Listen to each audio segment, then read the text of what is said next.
Check in. Together with Jalen Jacoby, what is it that we do? We get the people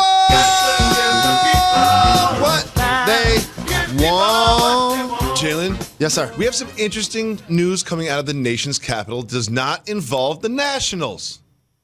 Woj broke the story earlier today.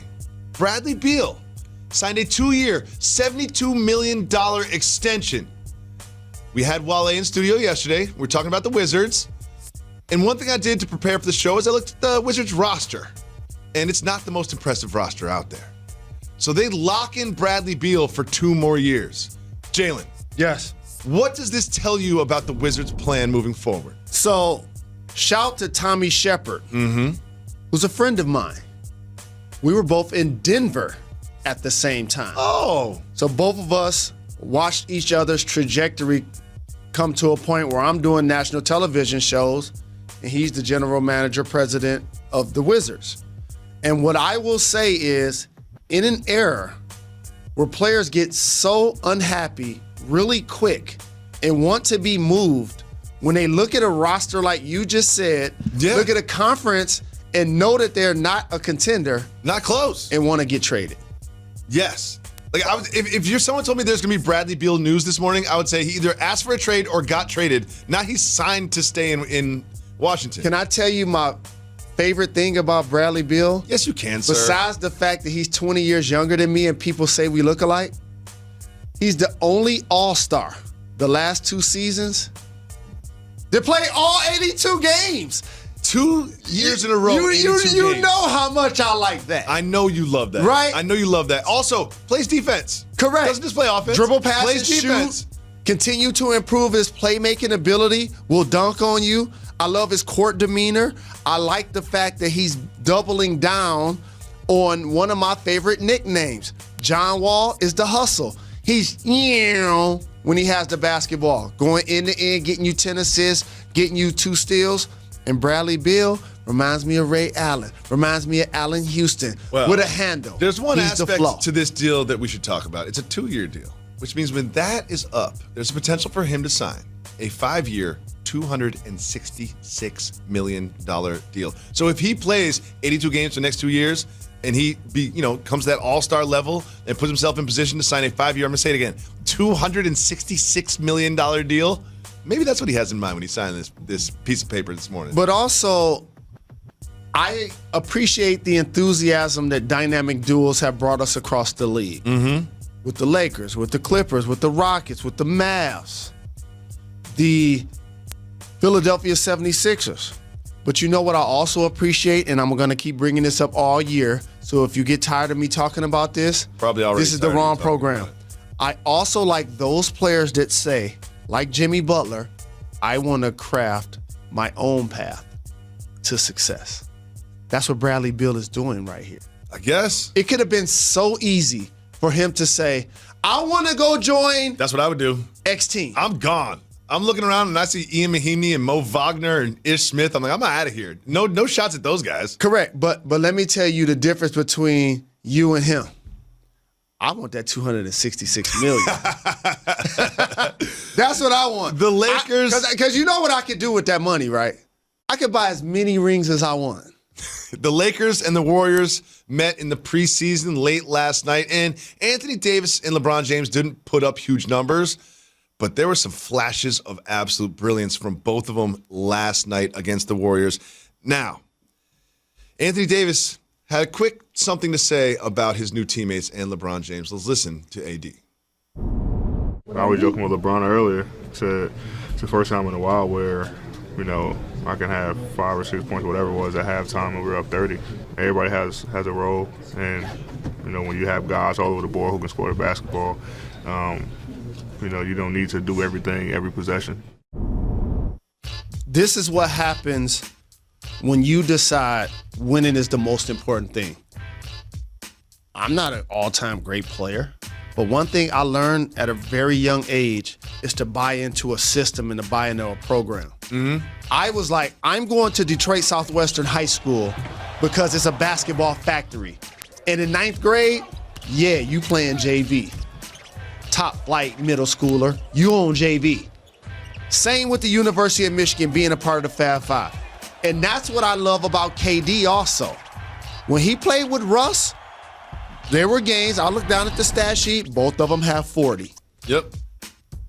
This is what I like about Anthony Davis and the maturity of his game and mentality. At some point, as one of the top 5 players in the game, you know what he had to look in the mirror and say? I'm not going to get it done. I'm not the best player on the championship team. I'm not going to get it done. So I need to go join a guy that can help me get there. And so many times in today's landscape, it's really important for me to point this out, Jacoby, because young people think I'm going to do the Stephon Diggs. I'm going to get upset about my role. I'm going to miss practice on Tuesday and miss meetings, get fined $200,000, and then the reward is going to be 3 touchdowns. That works for a very few talented NBA or NFL players, but that don't work in normal life. No. Okay? What is the responsibility of the best player? I hear so many guys get in interviews, my team, my guys. Yeah. I'm the dude, right? Yeah. So if you the dude, right? You the dude, then help us win. Your responsibility is to make us better. That's your responsibility. And what I saw from LeBron and AD, giving up good shots to get great shots. That pick and roll you saw, and we covered the game on Countdown. There was a high pick and roll. LeBron drops it to AD. AD throws it over the top to JaVale McGee. Yep. They look good together. I mean, I know it's preseason, blah, blah, blah, whatever, but with the Lakers, when they always like shuffle the deck with the roster every year, you don't know how it's going to look, and it looks pretty good. But Jalen, really quickly, did you go to Southwestern because you got kicked out of St. Cecilia's? Well, I got kicked out of St. Cecilia's after 7th grade. Oh, okay.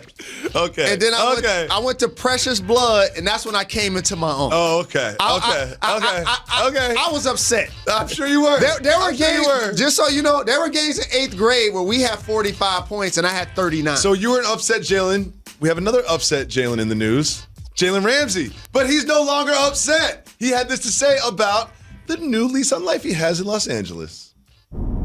Like I said, I was overjoyed. I was super, super excited. A fresh start, a place like LA, with the culture that I've heard about here, and I'm a young guy still. Everybody around here is kind of young. I feel like, it'll be a little bit more understanding. So yeah, I was just honestly super excited. I don't know, words can't really describe it. I'm feeling pretty good. Getting better and better every day. Feeling pretty good, really. You think his backfield better? You think the back's okay? I like that I can say certain things that everybody else thinking. And I love his old dog menace to society braids. I did too. They're starting to get a little fuzzy. He's gonna get them redone. I like them. And now that he's in Los Angeles too, I like them. Now that he's in Los Angeles, I like those a lot. But in all honesty, he's such a very talented player. He didn't feel like the Jags were using him right. Also, he didn't feel like the Jags were going to pay him right. That too. But also, if you feel like you're a shadow corner and they're not allowing you to do that, you want to be in a system that's going to allow you to be like your idol, Deion Sanders, who sat on an island. And I know sometimes you have to make concessions for the other guys on the field defensively. Yeah. But if you have that guy, you got to use that talent. Wade Phillips with the Rams is going to do it. I would love to be the owner, Stan Kroenke, and show up at practice one day and like, okay, I got Aaron Donald on my line. Jalen Ramsey back there. I got Jalen Ramsey back there. There's another thing. So let's think about Mr. Kroenke, because Jalen's on the 4th year of his rookie deal. Okay. And they just gave up 2 first-rounders to bring him to Los Angeles. Do you know what that indicates to me if I'm Jalen Ramsey? They want me to be here. And do you know what that means? They're about to pay me to be here. Like, I would not be surprised if with this offseason, you see across the ticker, Jalen Ramsey signs blah, blah, blah, $100 million or whatever with the Rams. That's great information. You heard it here first, David Jacoby, and you're exactly right, because there are certain players that you know that I'm going to be able to rely on for a decade. In my opinion, the reason why I love the defensive back in the safety position, it's the toughest, other than quarterback, to play on the field. Those guys have to be fast, they have to be strong, they have to be knowledgeable, and with the rule changes, they have to be on their heels so very much because you can't be physical with the receivers, yet at the same time, you got to be able to attack the football. He's one of the best at doing it. And by the way, hold on. What? What's that? Rams training staff on the phone. What, is the back feeling better? He's healthy. Oh, his back he's feeling healthy. better? He's healthy. Miraculous. His back is healthy. He's ready to go. It's a medical miracle. It's a medical miracle. Gosh, Jalen, I'm so glad your back feels better. Everyone at home, I need you to do something. Get out your pens and your pencils because you're about to need to take notes on what Anita Marks will tell you right after this.